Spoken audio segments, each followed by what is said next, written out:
Hey there everyone, happy Sunday. I'm King 5 Meteorologist Adam Claibon. So here we go into the week. It is going to be a really nice week ahead again. We've kind of been saying this on repeat here for the past few weeks, but July has just been a really nice and almost perfect month. Yeah, it's gotten a little hot here from time to time, and really the pattern we've been seeing for so much of the month of July is, as we started off the week, maybe a bit cooler in the beginning, but then we warmed up and we saw our highest temperature on Wednesday. Then things started to come back down as we head into the latter part of the work week and into the weekend. Guess what? We do not change that pattern this week. And as a matter of fact, again, the warmest day of the week right now is forecasted to be on Wednesday. So we're going to talk about that and also have a look at some showers and storms that could pop up across the mountains. We'll see if any of that does sneak its way here into the lowlands, but let's get into it.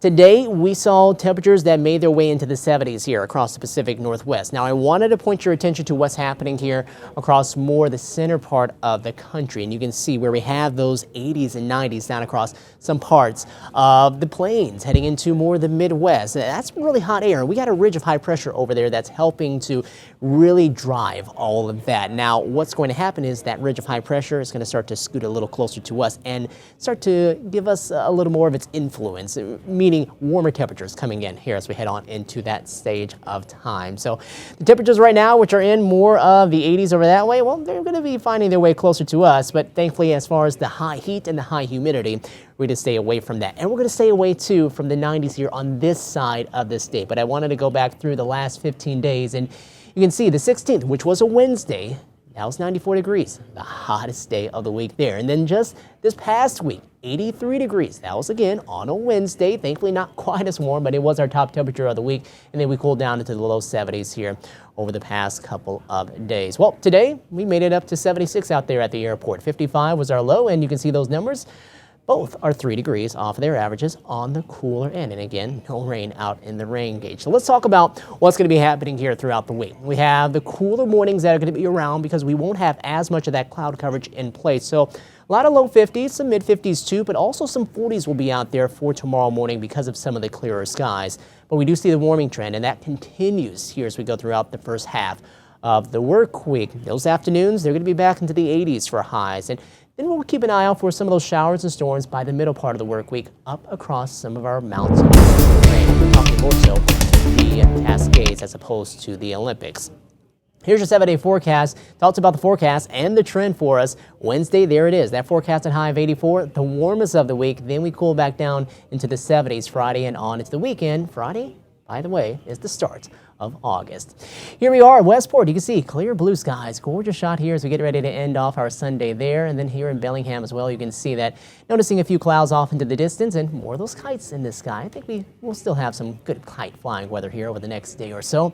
Schooling that side there at Granite Falls, Mount Pilchuck. You can see that off into the distance. A few clouds behind it, but nothing blocking the mountain right now. But we do have a few clouds blocking our mountain right here at Tacoma. And you can see those pretty much across the middle and bottom part of the mountain, while over the city itself, Tacoma, we're looking really nice.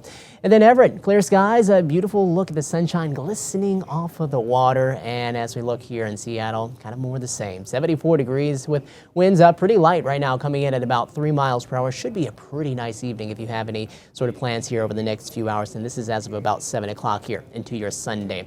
As we head on into the night, expect to see a lot more of those clouds returning, but they won't be quite as thick and they won't stick around as long tomorrow morning. So that's going to be the difference for us. And temperatures will drop through the 60s back down into more of the 50s for early tomorrow morning. Did say, though, there is a warming trend, and we started to see that today. So we're up by about 4 to 5 to 7 degrees here across a lot of western Washington. Less of that out towards the coast, where we're still sitting more into the mid-60s again, closer to about your 7 o'clock hour, with more 70s here across the Kitsap Peninsula and parts of Puget Sound. A little cooler as you go farther north there in Bellingham at 69. Now, radar does have some activity. Now, most of it is going to be north of the border, heading up into Canada, into BC, and into Alberta. And you can barely tell, too, there's a very, very small shower that is popping up right there closer to the extreme southeastern part of the state of Washington. But other than that, yeah, we're pretty quiet. Big picture, let's go ahead and zoom out. Area of low pressure in the Gulf of Alaska, that's been spinning there for a little while. And what that's doing is essentially it's keeping things from getting way too warm for us, because it continues to provide at least enough onshore push to keep us from warming up a whole lot. Now, it is losing a little bit of its influence over us, and this ridge of high pressure that you can see down across areas closer to Colorado and Nebraska and Kansas, well, that's going to start to scoot its way closer to us, and we're going to talk about that here coming up in a second, and that will be part of the warm-up that we're going to have here later into the week. So first, looking at futurecast, clouds and rain of what's going to be happening here across the sky, and you can see the winds as well. We head into the night, we have some additional clouds moving on in. Now, they're going to be in place for early tomorrow morning in a few spots, but 8 to 9 o'clock tomorrow morning, I think most of them are pretty much gone, and we're just seeing them generally over the mountains at that point. By 10, heading on into the afternoon, plenty of sunshine, things warming up. Still a little more of that onshore push, those wind bars, you can see them moving from off of the coast, off of the Pacific, here across our state, and that's helping to limit the heating that we're doing tomorrow and keeping things from getting too hot tomorrow, but they are going to warm up just slightly more.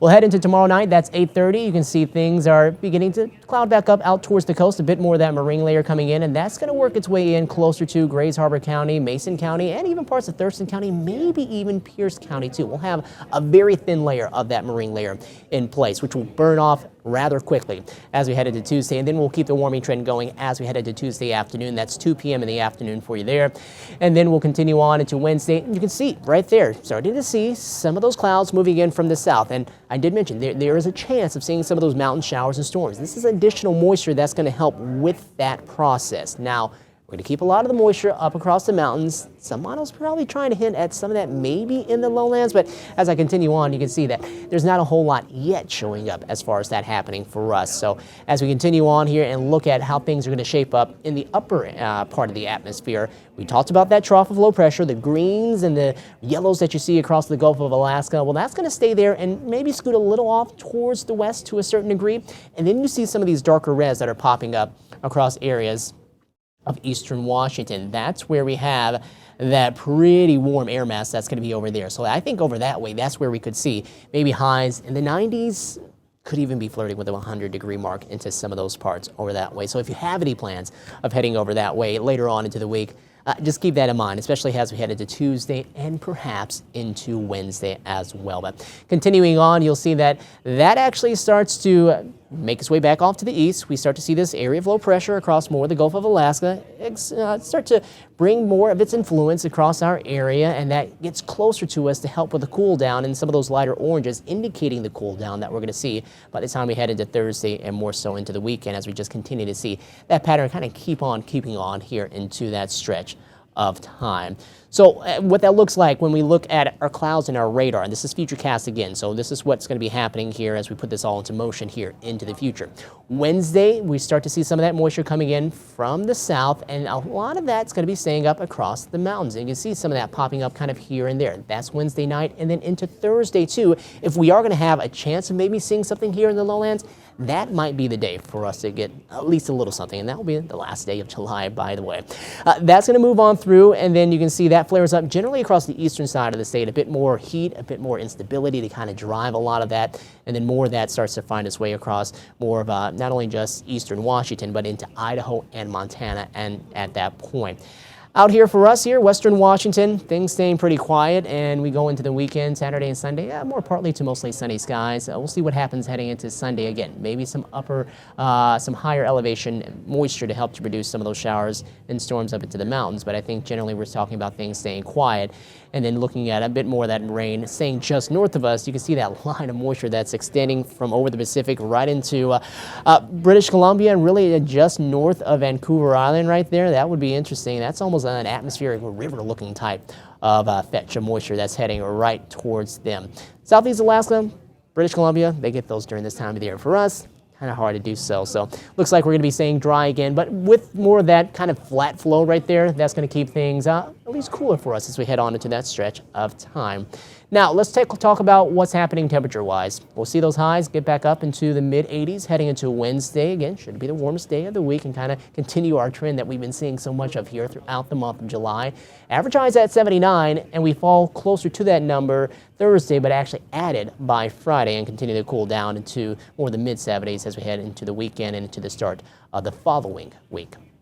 Overnight, temperatures dropping down into a lot of low 50s, but again, with some of those clearer skies, we could see quite a few 40s out there early into the start of your Monday. So just make sure to have something warm to put on over the arms. They might have to dress in layers because you're going to need to shed them, because check out the highs tomorrow. 75 in Blaine, 71 in Orcas Island. We'll get up to about 75 over towards Mount Baker. 75 in Bellingham, too, and Anacortes up to 65 degrees there. And we'll keep those island communities a bit on the cooler side again. Water definitely helps to keep things a bit more refrigerated when it comes to our air mass. So 60s in Oak Harbor, around Camino Island, Coopville, Clinton, up to 75 degrees. We'll be up to 80 around Marysville, and I think more of the foothill communities get up into the low 80s for Monroe and Gold Bar. Linwood topping off at 77. We'll see more mid-80s around Issaquah and Maple Valley, 82 around Des Moines, getting up to just shy of 80 degrees in Paulsville. Bremerton, 82 degrees for your high there. Belfair up to 84. We'll see a high of 86 in Puyallup, 84 in Tenino. More highs in the low to mid 80s down around Centralia, down through Longview. Morton getting up to 83 degrees out towards Raymond, 75, and then you get closer to the coast, and that's when you see things staying much cooler out there with the 60s into some of those parts. Lake Cushman getting up to 82 degrees. Looks like Sequim will hit 71. Port Townsend up to 66 degrees, and over towards Neah Bay, 65 degrees for your high on Monday.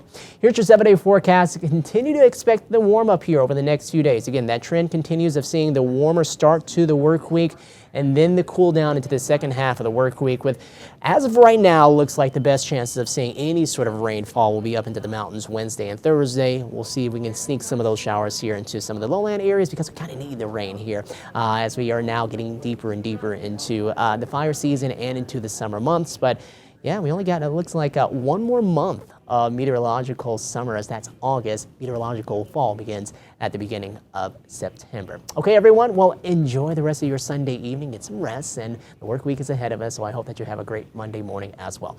We'll talk to you soon.